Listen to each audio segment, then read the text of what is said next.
Hace minutos nada más se votó en la Cámara de Diputados a nivel general la ley Ómnibus y se aprobó con 144 votos afirmativos contra 109 votos negativos sin abstenciones.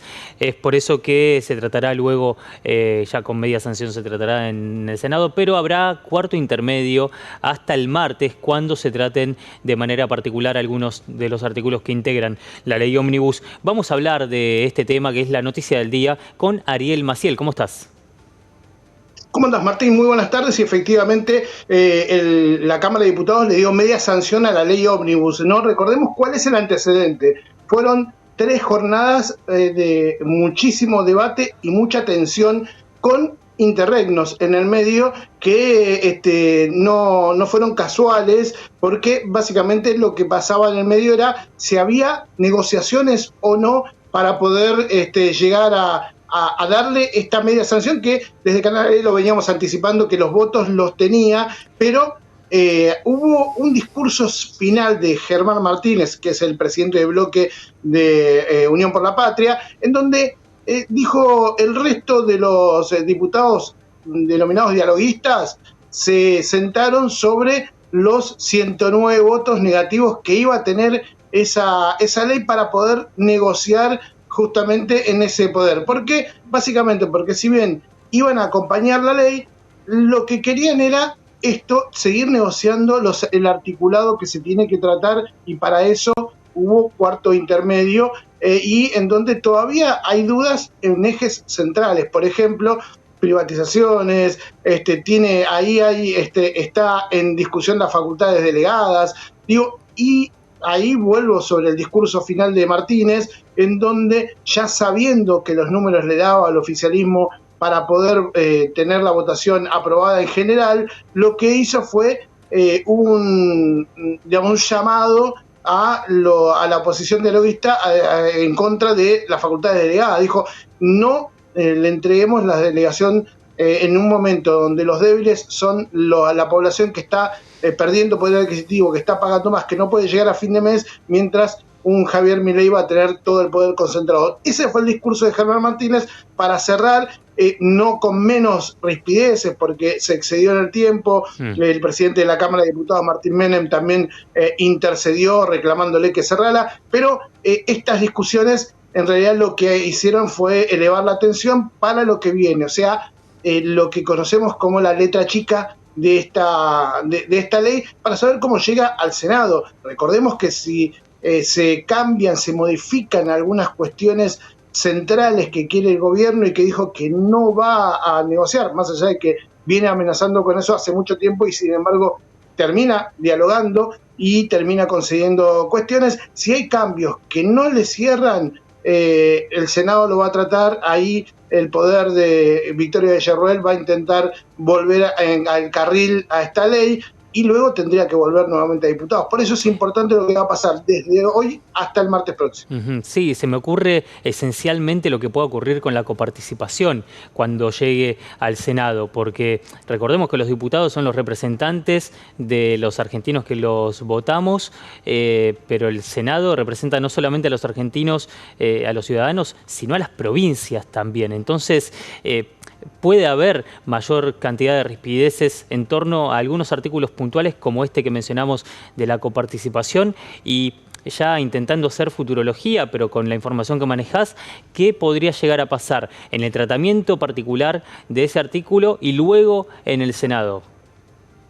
Ahí justamente vos señalabas algo muy importante y que tiene que ver con los gobernadores y lo que puede llegar a quedarle al Senado, porque ahí sí los gobernadores son los que ponen la cara, ¿no? Vos lo señalabas muy bien, los senadores son electos por provincias y en ese sentido tiene que ver con eso. Digo, privatizaciones, por caso, la incomodidad de los gobernadores que tienen que privatizar muchas empresas de mano del Estado que funcionan en sus provincias y que pueden generar cierre de puestos de trabajo y que tienen un impacto directo, algunas vinculadas, por ejemplo, con la cultura, misma Radio Nacional, que llega a lugares en donde otros medios de comunicación no llegan, ¿no? Entonces, en ese contexto va a haber, lo que llegue al Senado es clave, Por eso lo que se va a debatir en este fin de semana es importantísimo, porque si los gobernadores no tienen, tienen que hacer frente a esta decisión de privatizaciones, que si bien lo va a hacer el gobierno nacional, lo va a impactar en las provincias.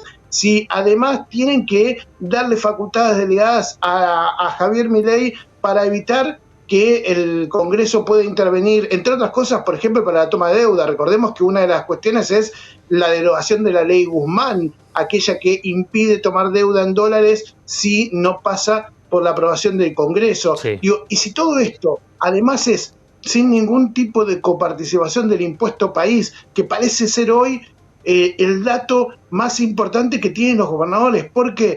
Porque más allá del impacto a mediano plazo que van a tener las privatizaciones, porque tienen que tener un proceso y tienen que ser aprobadas, tienen que ser vendidas a las empresas del Estado, lo que a corto plazo está en juego es cómo van a pagar salarios y cómo van a pagar obras las provincias si ya no tienen recaudación, se le está cayendo la recaudación de las provincias, no tienen ingresos de parte del gobierno. Recordemos que en desarrollo, todo lo que era desarrollo social, que ahora es capital humano, no están llegando partidas para asistencia alimentaria. Hay muchas cuestiones que lo urgen a los gobernadores y que esta es su carta para poder negociar el corto plazo. Por eso es muy importante lo que vaya a pasar de acá en más, y todo esto va a estar dirimido justamente por la importancia de los gobernadores. Va a tener mucho trabajo Guillermo Francos, que es el ministro del Interior, el más dialoguista con los gobernadores, pero también muchas veces resistido adentro en el seno de la Casa Rosada, porque para muchos entrega más de lo que quisiera Javier Milei. Bueno, pero de eso se trata una negociación también, sobre todo cuando se buscan cambios abruptos como los que intenta llevar a cabo Javier Milei. Ariel, yendo a este cuarto intermedio y a lo que pueda pasar desde el martes, ¿qué podemos esperar en torno a artículos puntuales que serán tratados de manera particular?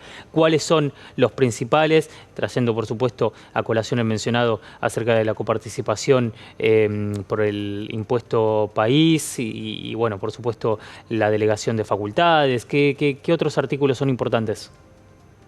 Sí, importante es que el gobierno no incluye dentro de esta negociación toda la parte fiscal y por tanto el impuesto país no quiere ni saber ni hablar. Incluso hubo un cuestionamiento sobre si se habló o no se habló en aquella cumbre que tuvo Franco con los gobernadores y que se desmintió algún tipo de negociación al respecto. Básicamente también, Martín, porque es parte de lo que el gobierno no quiere hacer, que es tener provincias un poco más fuertes. Necesita el Estado tener más ingresos para poder cumplir con las metas del Fondo Monetario Internacional.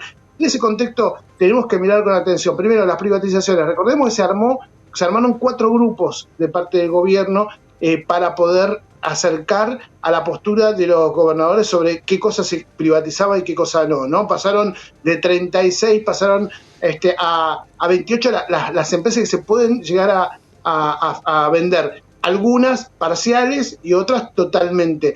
Este grupo de 4 no convenció a la oposición. Ahí va a estar uno de los puntos importantes. Otro tiene que ver con la delegación de facultades, vos lo señalabas, y tiene que ver justamente con hasta dónde le van a permitir a Javier Milei tomar decisiones y dejar al Congreso ya no una escribanía, sino prácticamente un lugar cerrado donde no se discutan cosas importantes durante el próximo año.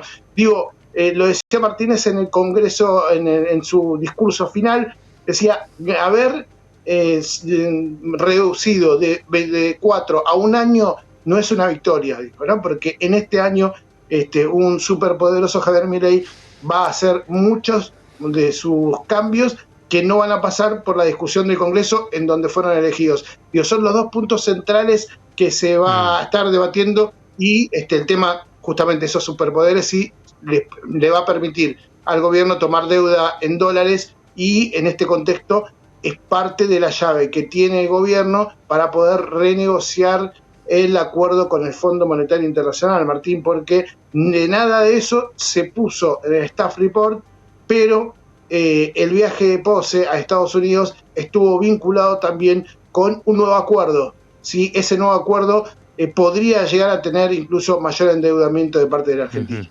Sobre el final de la sesión, cuando ya se había levantado la sesión en realidad, Martínez pidió la palabra, la había pedido antes y Menem se la dio después del levantamiento de la sesión para exigir, ¿no?, que desde el martes estuviese, luego del cuarto intermedio, Caputo presente en la Cámara Baja.